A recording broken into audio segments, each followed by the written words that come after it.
বিসমিল্লাহির রহমানির রহিম। পরম করুণাময় ও অসীম দয়ালু আল্লাহর নামে শুরু। وقال فرعون ائتوني بكل ساحر عليم। আর ফিরাউন বলল, আমার কাছে নিয়ে এসো সুদক্ষ জাদুকরদেরকে। فلما جاء السحرة قال لهم موسى ألقوا ما أنتم ملقون। তারপর যখন জাদুকররা এলো, মুসা তাদেরকে বলল, নিক্ষেপ করো, তোমরা যা কিছু নিক্ষেপ করে থাকো।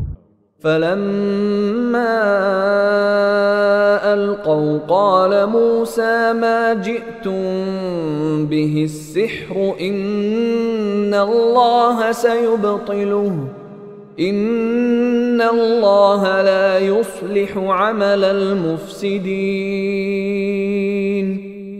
তারপর যখন তারা নিক্ষেপ করল, মুসা বলল, যা কিছু তোমরা এনেছো তা সবই জাদু, এবার আল্লাহ এসব ভণ্ডুল করে দিচ্ছেন। নিঃসন্দেহে আল্লাহ দুষ্কর্মীদের কর্মকে সুষ্ঠুতা দান করেন না। وَيُحِقُّ اللَّهُ الْحَقَّ بِكَلِمَاتِهِ وَلَوْ كَرِهَ الْمُجْرِمُونَ। আল্লাহ সত্যকে সত্যে পরিণত করেন স্বীয় নির্দেশে, যদিও পাপীদের তা মনোপুত নয়। فَمَا آمَنَ لِمُوسَى إِلَّا ذُرِّيَّةٌ مِّن قَوْمِهِ عَلَى خَوْفٍ مِّن فِرْعَوْنَ وَمَلَئِهِمْ أَن يَفْتِنَهُمْ وَإِنَّ فِرْعَوْنَ لَعَالٍ فِي الْأَرْضِ وَإِنَّهُ لَمِنَ الْمُسْرِفِينَ। আর কেউ ঈমান আনল না মুসার প্রতি তাঁর কওমের কতিপয় বালক ছাড়া। ফিরাউন ও তার সর্দারের ভয় যে এরা না আবার কোনো বিপদে ফেলে দেয়। ফিরাউন যে সময় কর্তৃত্বের শিখরে আরোহণ করেছিল, আর সে তার হাত ছেড়ে রেখেছিল। وقال موسى يا قوم إن كنتم آمنتم بالله فعليه توكلوا إن كنتم مسلمين।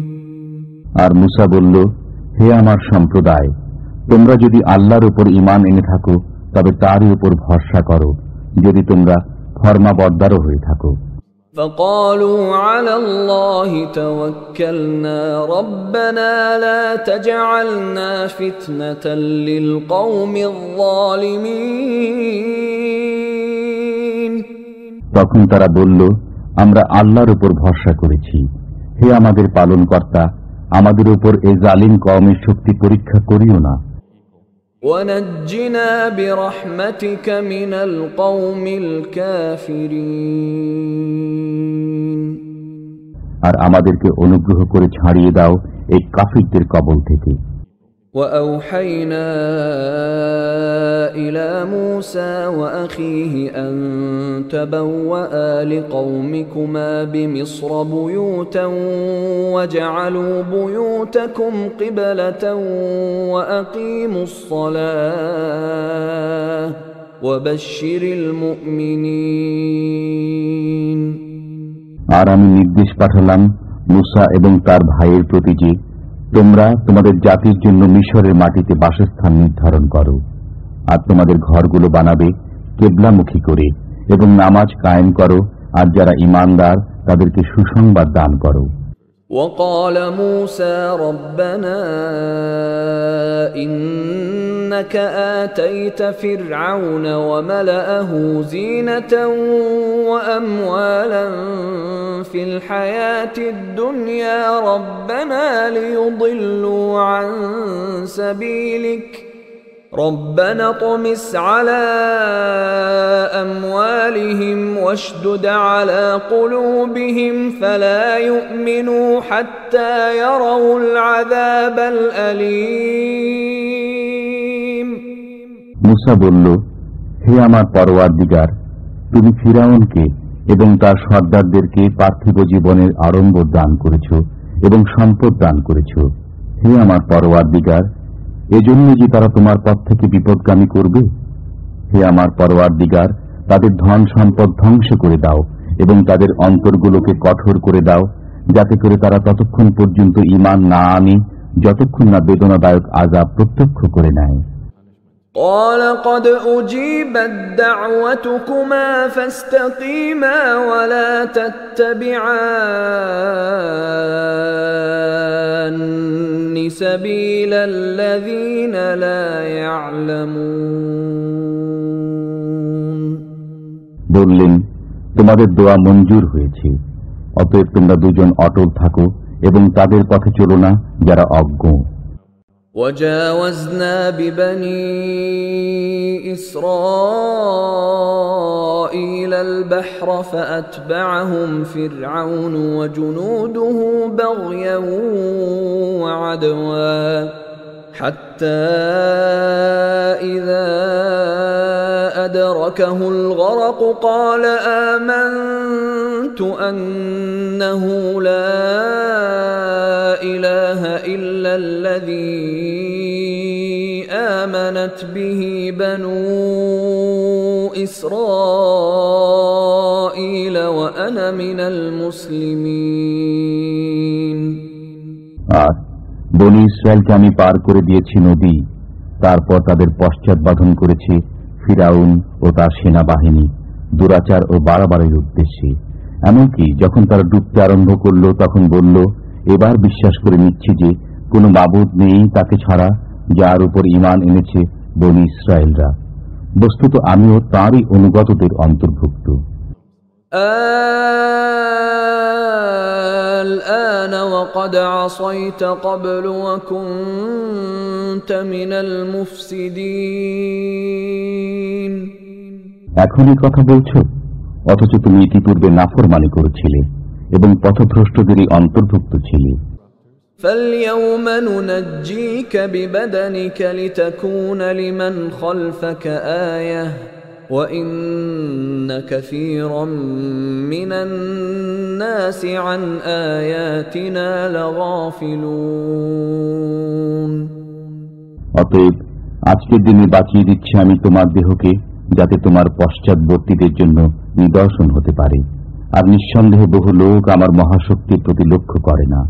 وَلَقَدْ بَوَّأْنَا بَنِي إِسْرَائِيلَ مُبَوَّأَ صِدْقٍ وَرَزَقْنَاهُم مِّنَ الطَّيِّبَاتِ فَمَا اخْتَلَفُوا حَتَّى جَاءَهُمُ الْعِلْمُ إِنَّ رَبَّكَ يَقْضِي بَيْنَهُمْ يَوْمَ الْقِيَامَةِ فِيمَا كَانُوا فِيهِ يَخْتَلِفُونَ। আর আমি বনী ইসরায়েলদেরকে দান করেছি উত্তম স্থান এবং তাদেরকে আহার্য দিয়েছি পবিত্র পরিচ্ছন্ন বস্তু সামগ্রী। বস্তুত তাদের মধ্যে মতবিরোধ হয়নি যতক্ষণ না তাদের কাছে এসে পৌঁছেছে সংবাদ। নিঃসন্দেহে তোমার পরওয়ারদিগার তাদের মাঝে মীমাংসা করে দেবেন কিয়ামতের দিন যে ব্যাপারে তাদের মাঝে মতবিরোধ হয়েছিল। فَإِن كُنتَ فِي شَكٍّ مِّمَّا أَنزَلْنَا إِلَيْكَ فَاسْأَلِ الَّذِينَ يَقْرَؤُونَ الْكِتَابَ مِن قَبْلِكَ لقد جاءك الحق من ربك فلا تكونن من الممترين। সুতরাং তুমি যদি সে বস্তু সম্পর্কে কোনো সন্দেহের সম্মুখীন হয়ে থাকো যা তোমার প্রতি আমি নাজিল করেছি, তবে তাদেরকে জিজ্ঞেস করো যারা তোমার পূর্ব থেকে কিতাব পাঠ করছে।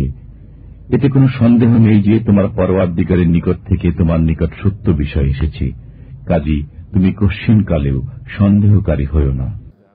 ولا تكونن من الذين كذبوا بآيات الله فتكون من الخاسرين। এবং তাদের অন্তর্ভুক্ত হয়েও না যারা মিথ্যা প্রতিপন্ন করেছে আল্লাহর বাণীকে, তাহলে তুমিও অকল্যাণে পতিত হয়ে যাবে। ইন্নাল্লাযীনা হাক্কাত আলাইহিম কালিমাতু রাব্বিকা লা ইউমিনুন, যাদের ব্যাপারে তোমার পরওয়ারদিগারের সিদ্ধান্ত নির্ধারিত হয়ে গেছে তারা ঈমান আনবে না। ওয়ালাউ জাআতহুম কুল্লু আয়াতিন হাত্তা ইয়ারাউল আযাবাল আলীম, যদি তাদের সামনে সমস্ত নিদর্শনাবলী এসে উপস্থিত হয় তবুও যতক্ষণ না তারা দেখতে পায় বেদনাদায়ক আযাব।